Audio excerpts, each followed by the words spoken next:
बताती हूँ लोगों को कि ये क्या है। लोग क्या करते हैं, पट्टों की तरह इसे पहन देते हैं इधर से उधर। देखा है आप लोगों ने? बोलिए, देखा है नहीं देखा? महिलाएं बोलेंगी। अपने समाज को एक नई दिशा देने में प्रयास करने के लिए संजीदा है। ये जो चोला पहनते थे, हमारे वहाँ कोट पहनते थे, उसके अंदर वास्कट पहनते थे, अब ये झेल सकते हैं गर्मियों में। उत्तर प्रदेश और उत्तराखंड बनने पे हमें क्या लाभ हुए हैं? हाँ, राखी सभी को सादर प्रणाम। शम्य ऐसा है, कोई शुरुआत नहीं कर रहा था तो मैंने सोचा कि विशाल का ही मैं दिख रही हूँ तो क्यों ना मैं शुरुआत कर दूं। तो आप लोग मेरे साथ एक बार, सभी लोग नीतिमाणा के लोग बैठे हैं, बोले जय घनियाल घंटाकरण की, बोलो नीतिमाणा महादेव की, बोलो लाता देवी की और माँ हिरमणि की। परम श्रद्धेय हम अतिथि महोदया, बहुत अच्छा लगा। इतने वर्ष तो क्या पता हम जी भी ना पाए, क्योंकि हम तो चाउमीन मोमो में लगे हैं। प्रथम जो आपका है इसमें समाज का इतिहास, तो यहाँ पर मैं कहा है 3 मिनट में संभव नहीं हो पाता है, पर कोशिश करेंगे 3 मिनट में संभव हो जाए। पहले हमारा इतिहास संस्कृति में, क्योंकि मेरा परिवेश संस्कृति और मेरा जो समाज है, पहले संस्कृति के क्षेत्र में जो था इतिहास, वो क्या था, थोड़ा कम विकसित था। भले हमारे लोग क्या करते थे, नाचते भी थे, चौंपला झूमेला चांचड़ी सब लगाते थे, लेकिन क्या होता था इतिहास के टाइम पर, हम लोग खुशी खुशी उसको लगाते थे। मौसम, बसंत, परिवेश सब में उसको आगे ले जाते थे। और उसमें क्या होता था, जो बुजुर्ग महिलाएं हमारी मांगल प्रस्तुत करती थी, मैं तो उसी क्षेत्र से हूँ तो इतिहास को वहीं से दर्शाऊंगी। तो मांगल का एक अपना स्वरूप होता था, बहुत सुंदर स्वरूप होता था। तो संसाधनों की कमी के कारण वो मांगल क्या नहीं हो पाते थे, विकसित नहीं हो पाते थे। लेकिन अब वर्तमान समय में हमारी जो संस्कृति है वो काफी आगे तक विकसित हो रही है। लोग क्या कर रहे हैं, हमारी पाकी घघरी वगैरह सब पहन करके जहां तहां नाच जा रही है। तो इसका एक विरोध शुरुआत मैंने की थी। एक बार एक कैसेट में एक लड़की ने करा था उसको शुरुआत, तो उसको मैंने माध्यम दूरदर्शन, और उसके बाद उसके जरिए मैंने दूरदर्शन से भी इसे कहा है कि कोई भी हमारे परिवेश को इस तरह से प्रयोग नहीं करे। उसमें खुद हमारी महिलाएं भी होंगी, और हमारी महिलाएं इसलिए होंगी क्योंकि हमारी महिलाएं और हमारी क्या है, जो बुजुर्ग महिलाएं हैं वो तो धरोहर हैं, और हम क्या है, समवायिका, यानी कि समवायिका एक पीढ़ी से दूसरी पीढ़ी को ले जाने में। अब मैं कहूँ जरा तोलछे कोण में आप कि लेके मैं बीच की कड़ी न तोलछा न माछा न नीति न मान, बीच में, ठीक है। तो इसलिए बोल रही हूँ, बोला भी है नरेंद्र सिंह कख जान का करेगी नीति का करेगी माना।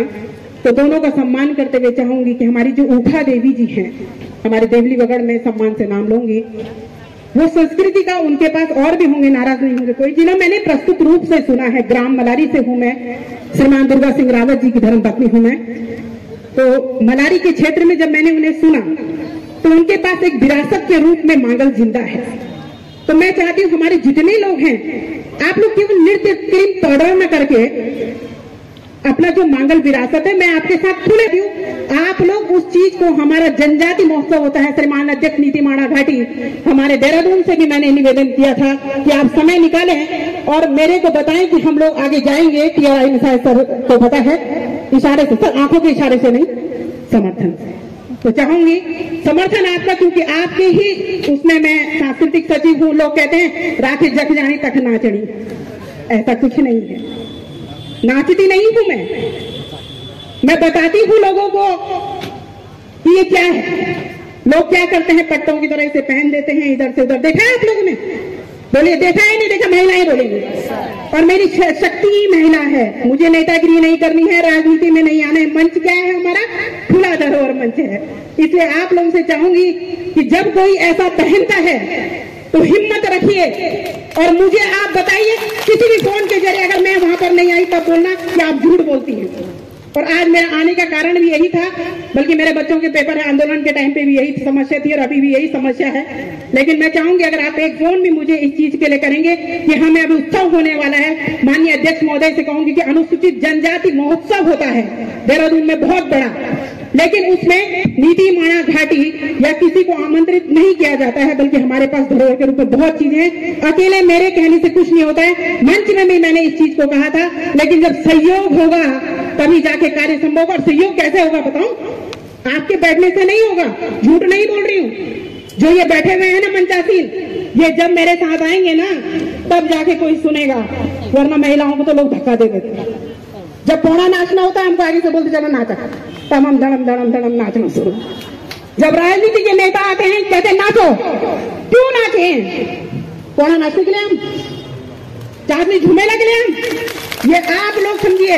और मैं बताऊं, अगर आप लोग कहेंगे कि तुम मंच में नाचती हो तो मैं इसका भी जवाब आपको देती हूं। माननीय सुरेंद्र सिंह जी, आपने कहा निष्कर्ष भी निकालो, तो मैं क्यों नाचती हूं? मानदेय के आधार पर, फ्री में नहीं नाचती मैं।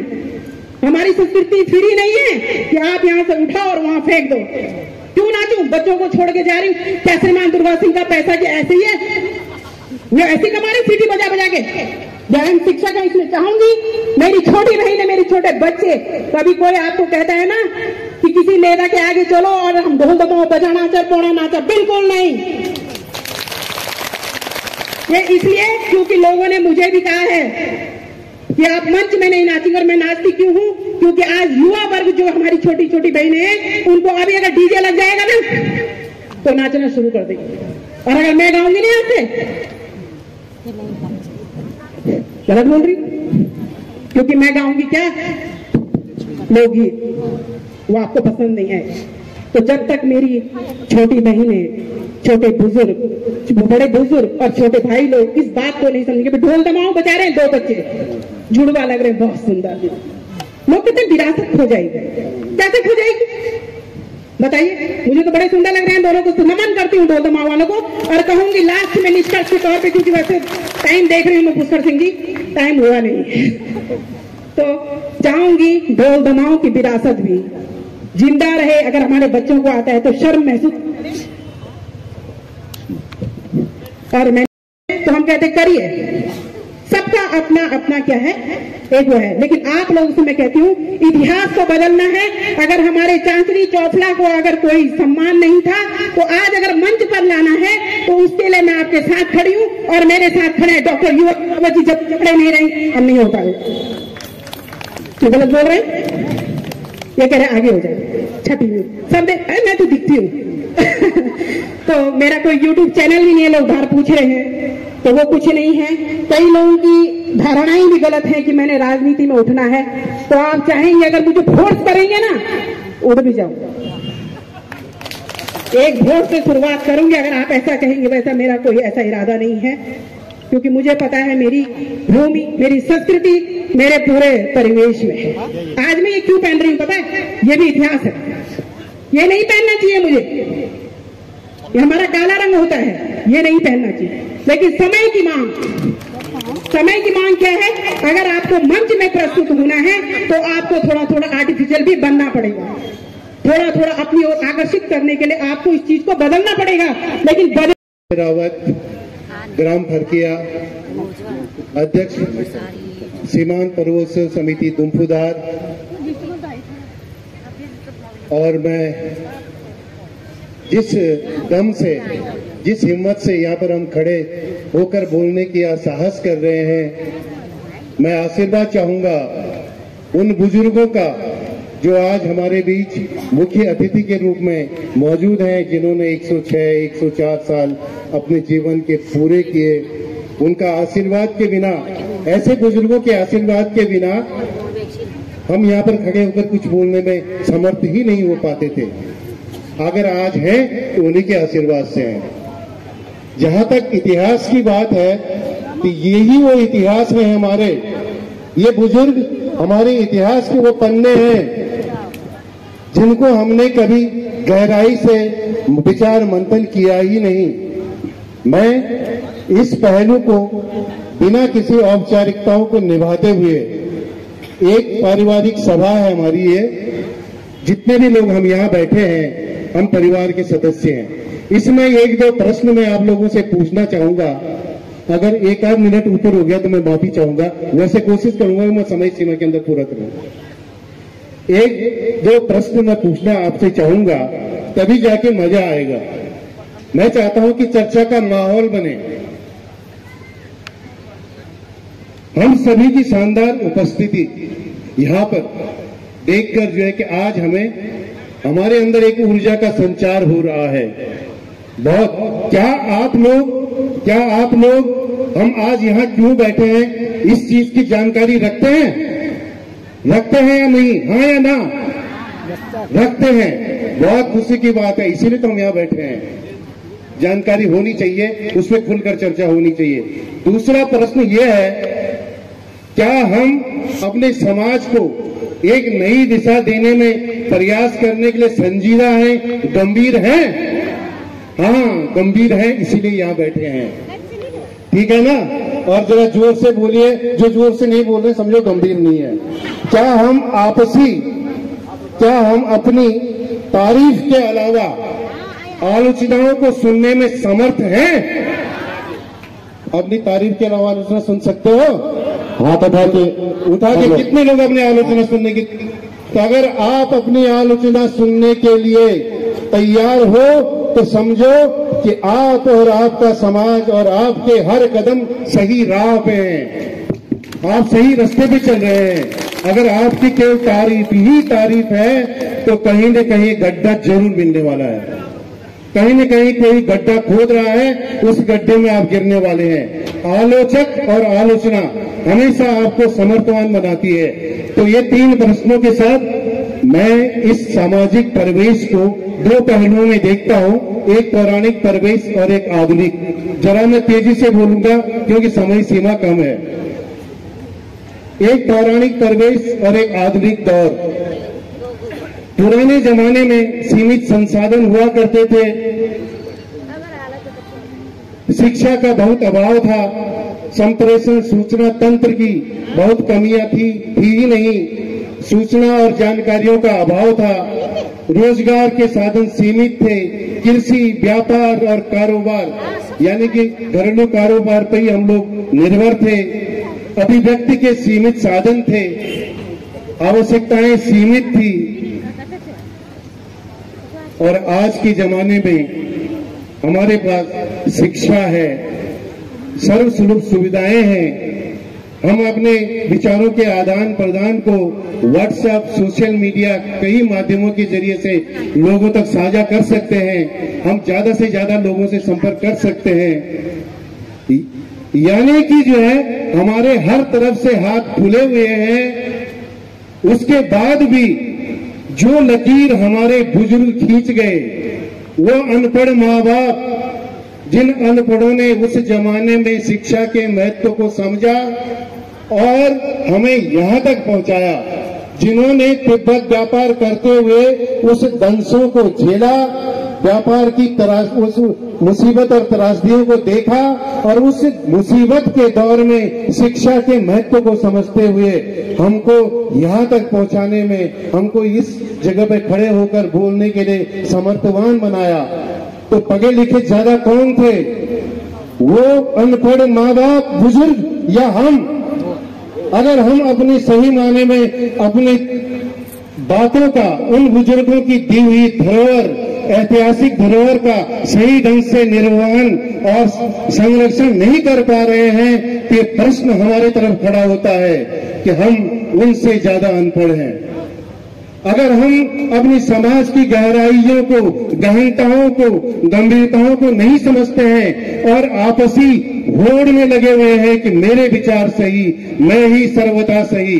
अरे भाई, सर्वथा सही तो रावण भी नहीं था। तुम कौन से रावण से हो, कौन से परिवार से हो, तुम सर्वथा सही हो गए। आज मैं इस मंच के द्वारा खुले अंदाज में इस बात को रख रहा हूं कि सोशल मीडिया पर मैं देखता हूं क्या होता है और क्या हो रहा है। अगर वाकई में जितने विचार सोशल मीडिया के अंदर आते हैं उतने विचार, सार्थक विचार आते हैं, बहुत अच्छी बात है, आने चाहिए विचार। क्या उन विचारों में हम कितनी गंभीरता से हम उन विचारों को आत्मसात कर रहे हैं, ये प्रश्न हमारी तरफ खड़ा करता है।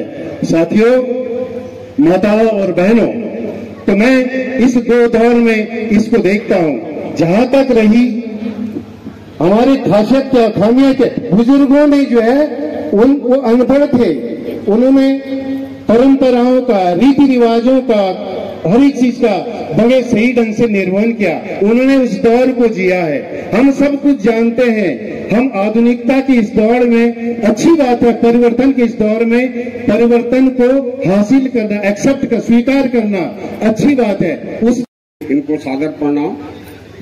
और मातृशक्ति को मेरा प्रणाम दिया है इन्होंने। अपना इतिहास, हमारा इतिहास क्या था 62 से पहले और 62 के बाद। 62 से पहले हम लोग जब तिब्बत व्यापार करते थे तो आप लोगों को मालूम होना चाहिए हमारे बुजुर्ग कितने कठिनाइयों में उस परिस्थितियों को झेलते थे होंगे। हमारे मायना में जो 18 पुल लगते थे, 18 पुल लगने में कितना समय लगता था होगा उस जमाने में। अपने कंधे में बल्लियों को ले जाना, आज तो कई साधन है, गाड़ी है, घोड़ा है, सब कुछ है, सब ले जाते हैं। और उन परिस्थितियों को देखना, उस समय को देखना कि कैसे जो है वहां पर कितने समय में क्या होता है, ये सब उनको अपने अंगुलियों में याद था कि इतने समय में हमें ये धुरा पार करना है, यदि धुरा पार नहीं करते हैं तो हम उड़ के चले जाएंगे।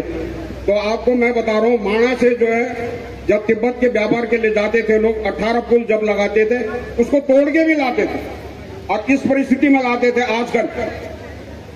तो मैं बता रहा हूँ इतिहास में जो हमारे आप जो मातृशक्ति है, पहले जो बुजुर्ग हमारे थे तो लवा पाची में रहते थे, आज ये क्या लवा पाची पहन सकते हैं? ये उसको झेल सकते हैं? हरगिज नहीं।